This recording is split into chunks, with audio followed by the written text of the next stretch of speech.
안녕하십니까. 12월 8일 수요일 말씀 묵상 함께 시작하겠습니다. 오늘도 주님께서 우리에게 은혜를 베풀어 주시고 그 말씀을 통해서 우리의 신앙을 더욱더 강하게 분명하게 흔들리지 않도록 붙잡아 주시는 그런 경험이 우리들에게 있기를 간절히 기도합니다. 오늘 본문은 골로새서 2장 16절부터 23절까지 말씀입니다. 이 말씀이 어제 본문과 아주 긴밀하게 연결되어 있는데요. 사실은 메시지 자체는 거의 비슷합니다. 하지만 우리가 실제로 살아가는 데 있어서 우리의 신앙생활을 영위해 나가는 데 있어서 상당히 중요한 인사이트를 준다고 할까요? 그런 부분이 있기 때문에 좀 더 관심을 가지고 이 본문을 보았으면 좋겠습니다. 그럼 함께 말씀을 보겠습니다. 그러므로 먹고 마시는 것과 절기나 초하루나 안식일을 이유로 누구든지 너희를 비판하지 못하게 하라. 이것들은 장래일의 그림자이나 몸은 그리스도의 것이니라. 아무도 꾸며낸 겸손과 천사 숭배를 이유로 너희를 정죄하지 못하게 하라. 그가 그 본 것에 의지하여 그 육신의 생각을 따라 헛되이 과장하고 머리를 붙들지 아니하는지라. 온몸이 머리로 말미암아 마디와 힘줄로 공급함을 받고 연합하여 하나님이 자라게 하심으로 자라느니라. 너희가 세상의 초등학문에서 그리스도와 함께 죽었거든 어찌하여 세상에 사는 것과 같이 규례에 순종하느냐. 곧 붙잡지도 말고 맛보지도 말고 만지지도 말라 하는 것이니 이 모든 것은 한때 쓰이고는 없어지리라. 사람의 명령과 가르침을 따르느냐. 이런 것들은 자의적 숭배와 겸손과 몸을 괴롭게 하는 데는 지혜 있는 모양이나 오직 육체에 따르는 것을 금하는 데는 조금도 유익이 없느니라.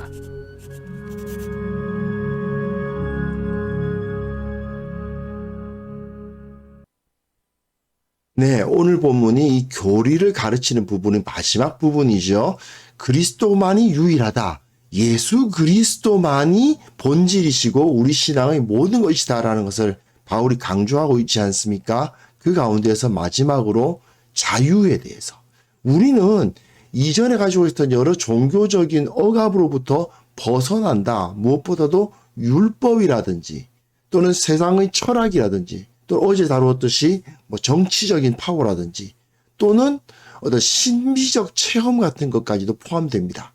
이런 것들로부터 우리는 자유를 누려야 된다는 것이죠.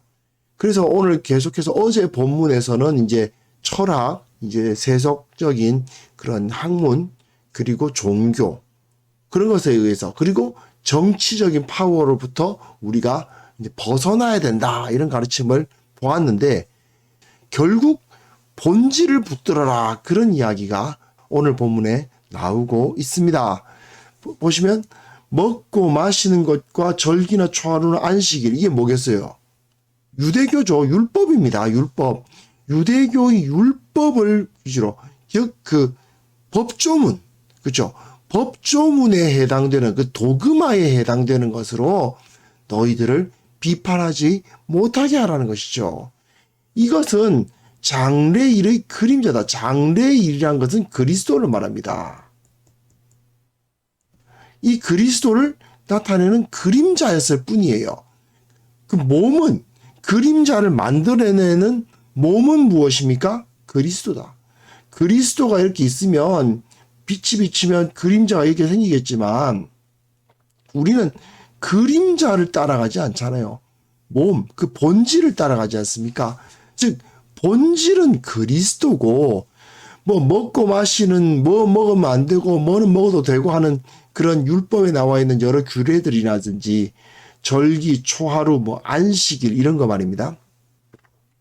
이런 문제는 어디까지나 그림자에 해당되는 것이기 때문에 그것으로 너희가 비판받아서는 안 된다라는 것입니다.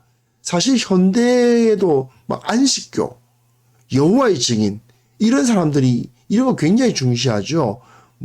햄 안 먹지 않습니까? 돼지고기로 만들었다고. 순대, 선짓국 이런 거 절대로 안 먹죠. 왜 그렇습니까? 이 사람들이 이런 것에 먹고 마시는 것, 또 안식일 무조건 토요일 날 예배 드려야 된다. 주일날 예배드리는 거는 가짜다 뭐 이런 식으로 주장하는데 그런 것들이 다 이렇게 그림자, 본질이 아닌 것에 붙들려 있는 거라고 볼 수 있죠. 그런데 정통 교회에서도 이와 비슷한 말을 하시는 경우가 있어요. 실제로는 그것이 본질이 아님에도 불구하고 예배는 반드시 주일날 11시에 드려야 된다는 식으로 말씀하시는 분들이 있거든요. 이거 상당히 잘못된 것이죠. 그런 가르침에 우리는 휘둘려서는 안 됩니다. 오직 예수 그리스도를 온전히 믿는다면 그분을 섬기기에 가장 좋은 시간과 가장 좋은 장소를 사용하면 되는 것이지, 예배실에는 반드시 뭐 십자가가 걸려 있어야 된다든가 또는 뭐 반드시 주일날 11시에 모여야 된다거나 뭐 이런 식의 가르침들은 사실은 우리가 고려할 가치가 없는 거짓된 그림자에 속한 것이다. 우리는 이것을 먼저 이제 이해를 하셔야 되겠습니다.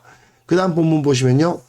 꾸며낸 겸손과 천사 숭배 이런 것이 있거든요. 이게 모두 다 종교적인 열광주의 또는 어떤 그 신비적 체험 이런 걸 말하는 거예요. 근데 이런 거 추구하시는 분들은요. 그런 거 경험 못하는 사람들을 정죄하거나 낮게 보는 경우가 있습니다. 그렇지 않습니까? 예를 들어서 뭐 방언 못하는 사람은 신앙적으로 이제 낮은 사람이라는 식으로 가르치는 분들이 있죠. 지금도 있습니다. 굉장히 어리석은 거거든요. 방언을 못하면 신앙적인 수준이 낮은 거다라든지 방언을 못하면 그 사람이 구원받았는지 안 받았는지 확신할 수가 없다든지 이런 식으로 이야기하시는 분도 있고, 또는 내가 환상을 봤는데 그 환상이 너무나도 확실해서 하나님께서 내게 이런 말씀을 주셨다라는 식으로 막 하나님께서 이런 것을 주셨다는 식으로 막 확신하면서 이야기하는데, 문제는 그가 그 본 것에 의지하여 자기가 본 것, 자기 환상에 의지해서 육신의 생각을 따른다 이거예요. 사실은 하나님의 말씀이 아닌데 그걸 헛되이 과장한다. 하나님의 뜻도 아니고 하나님의 인도하심도 아닌데 자기가 뭐 어떤 뭐 체험을 했다고 어떤 환상을 봤다고 뭐 방언이 터졌다고 등등 여러 가지 뭐 어떤 특별한 꿈을 꿨다 뭐 이런 걸 가지고 그거 붙들고는 정작 머리를 붙들지 않는다는 거 뭐 머리가 누구예요? 그리스도죠. 그리스도 대신 예수 그리스도 대신 그리스도의 그 진리를 따르지 않고 자기 생각, 자기 체험 그런 거 막 따라가면서 내가 꿈을 꿨는데 말이지, 환상을 봤는데 말이지, 이런 것만 강조하다 보면 어떤 일이 벌어집니까? 실제로는 그 사람이 자기가 영적으로 엄청 깊은 수준에 들어간 것처럼 자기는 그렇게 생각할지 모르지만 실제로는 어떨까요? 온몸은 머리를 말미암아 마디와 힘줄로 공급함을 받고 연합하여 하나님께서 자라게 하심으로 자라는 거예요. 무슨 소리입니까? 예수 그리스도와 연결되지 않으면 그 사람은 영적으로 자라지 못합니다. 아무리 환상을 많이 보고 아무리 막 방언이 빵빵 터지고 별의별 특별한 꿈을 꾸고 해봐야 그 사람이 영적으로 수준이 높다고 착각하면 안 된다는 것입니다. 하나님의 말씀, 예수 그리스도에 대한 진리를 붙들지 않고 자기 육신의 생각을 따라서 헛되이 과장하는 그런 사람들은 자기가 엄청 깊은 영적인 세계에 들어간 것처럼 생각하지만 실제로는 아주 표면적인, 아주 피상적인 그런 신앙에 빠져 있다는 것을 알아야만 합니다. 그리고 세 번째 부분은 뭐냐면 역시 율법과 관련된 것인데 다 한꺼번에 다 모아오는 거예요. 세상의 초등 학문에서 그리스도와 함께 죽었거든 어찌하여 세상에 사는 것 같이 규례에 순종하느냐.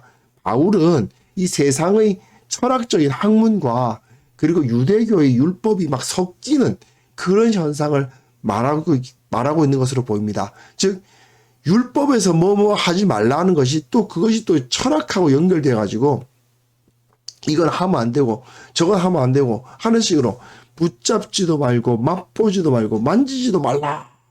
이런 식의 가르침을 하는 거죠. 하지만 이 모든 것은 한때 쓰이고는 없어진다. 무슨 소리냐면 율법에서도 이거 먹으면 안 되고 그런 거 건드리면 안 되고 그건 부정하고 뭐 이렇게 규정한 것도 있지 않습니까? 바울도 율법이 그것을 가르친다는 것을 인정하고 있습니다. 하지만 이거는 한때 쓰이고는 없어질 거라는 거죠. 돼지고기 먹으면 안 되고 이 옷자락에다가 반드시 술을 달아야 되고 뭐 이런 식의 유대인들의 가르침이 절대적이고 영원한 가르침이냐? 그게 아니라는 것입니다. 한때 쓰이고는 없어질 거예요. 다만 하나님께서 그것을 그렇게 규정하신 그 정신은 남겠죠. 왜 하나님이 그런 가르치심을 주셨는가를 우리가 연구해서 그 하나님의 의도를 파악하면 되는 것이지, 그걸 가지고 문자적으로 따르면서 결국은 사람의 명령과 가르침을 따르는 그런 결과에 떨어지는 것은 해서는 안 되는 것입니다. 바울은 이런 것들은 자의적 숭배, 자기 마음대로 하나님 예배해요. 하나님께서 기뻐하시지도 않는 방법으로 예배를 마음대로 하고, 자의적 겸손, 즉 하나님께서 기뻐하시지 않는 겸손입니다. 막 자기를 몸을 괴롭게 하고 금욕적으로 하고 막 자기를 이제 채찍질을 하거나 굶거나 뭐 등등 그런 것들을 통해서 그런 일에는 지혜 있는 모양이나 그런 데는 좋을지 모르지만 오직 육체 따르는 것을 금하는 데는, 즉 무슨 소리입니까? 죄성, 죄죠, 죄. 죄를 금하는 데는 조금도 유익이 없다. 이 대표적인 게 저는 늘 떠올리는 게 뭐냐면요. 유대인들이 유제품과 고기 안 먹는 거 아십니까? 왜 안 먹냐 하면은 그 염소 새끼를 그 어미의 젖에 삶지 말지니라 하는 말씀이 있어요. 그게 그 율법에 3번이나 나옵니다. 출애굽기에 2번 나오고요. 신명기에도 1번 나와요. 그러다 보니까 상당히 자주 나오는 계명입니다. 염소 새끼를 그 어미의 젖에 삶으면 안 돼요. 이게 무슨 뜻이겠어요? 가축을 잡아 먹을 수는 있는데 아무리 가축을 죽여서 그 고기를 먹는다 하더라도 잔인하게 굴지 말라는 얘기잖아요. 그죠? 동물들 죽여서 그 도살해서 먹는 것은 그럴 수 있지만 그래도 최대한 그 고통 없이 그 염소 새끼가 지가 먹던 그 젖 안에 들어가서 삼켜 죽는다. 얼마나 비참하고 안타깝습니까? 그러지 말라는 거예요. 그런데 이 유대인들은 이 구절을 뭐라고 해석합니까? 치즈버거 안 먹어요. 치즈버거. 치즈버거가 무엇인지 아시죠? 치즈. 그 우유로 만든 거 아닙니까? 유제품이잖아요. 그 다음에 버거에는 언제나 그 패티, 그 고기 패티가 들어가잖아요. 그걸 한꺼번에 먹잖아요. 안 되는 겁니다. 한 식탁 안에 유제품과 고기는 같이 있으면 안 돼요. 그걸 21세기가 된 지금까지도 그렇게 지키고 있습니다. 사실 어처구니 없는 거죠. 가축을 잡아 먹더라도 잔인하게는 굴지 마라 하는 그 말씀을 가지고 고기랑 유제품 같이 먹지 마라 이래가지고 지금도 이스라엘에도 뭐 맥도날드 이런 데가 있는데 치즈버거는 없답니다. 고기 먹으면서 우유를 마셔서는 안 되는 거예요. 고기를 먹으면서는 물을 마시든가 포도주를 마실 수는 있어도 우유를 먹으면 안 되는 거예요. 정말 어처구니가 없죠. 그런 것들이 이런 우스꽝스러운 형태가 종교라는 이름으로 인간사회에서 일어나지 않습니까? 바울은 골로새 교회에게 이런 거 하지 말라고 가르치고 있는 것입니다. 결국 신앙의 본질을 붙들어야지 그런 껍데기들, 그런 것들에 붙여가지고 그것을 자기 신앙이라고 생각해서는 안 된다는 거죠. 그런데 생각보다 신앙의 본질이 무엇인지 잘 모르시는 분들, 교회를 다니시면서도 본질로부터 많이 떨어져 계신 분들이 있습니다. 자기 영적인 체험이나 또는 자기가 경험한 일들, 그런 것에 의해서 그냥 은혜 받았다 그러고 정작 하나님의 말씀은 무엇인지 전혀 모르는 그런 경우가 있어요. 뭐 내가 오늘 길을 가다가 한 꽃을 하나 봤는데 너무 예뻐서 하나님이 이렇게 예쁜 꽃도 만드셨구나 싶어서 마음이 기뻤다. 뭐 좋은 얘기죠. 하지만 늘 그 수준에만 있는 거예요.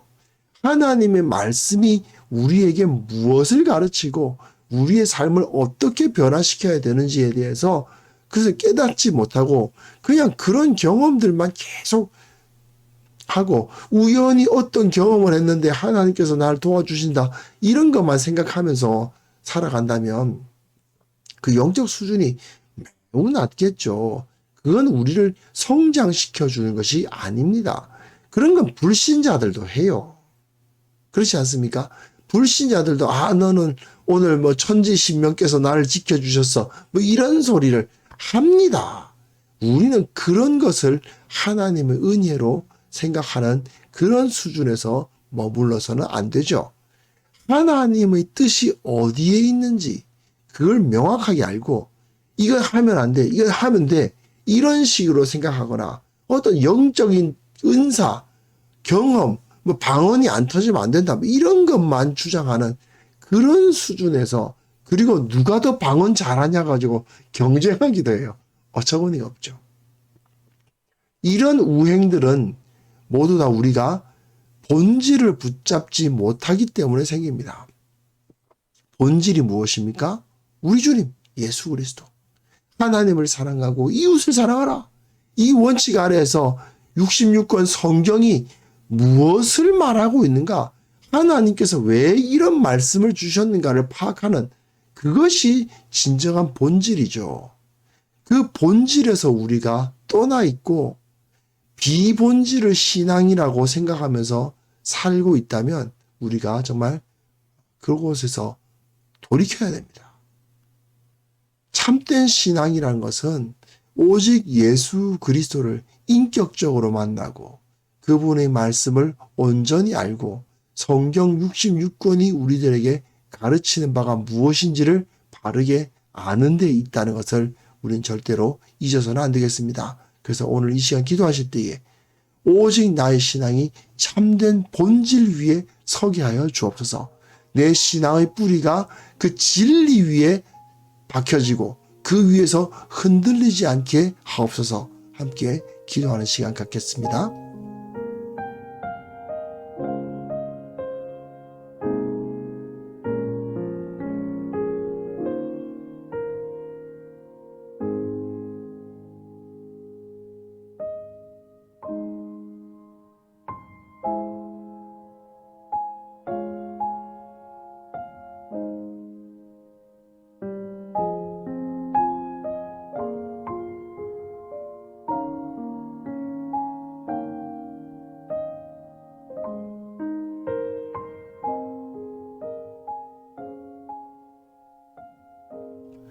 거룩하신 하나님 아버지, 우리의 신앙이 오직 예수 그리스도 우리 주님과 기록된 하나님의 말씀 위에 뿌리를 받고 그 위에서 흔들리지 않는 그런 참된 신앙 우리가 갖게 하여 주옵소서.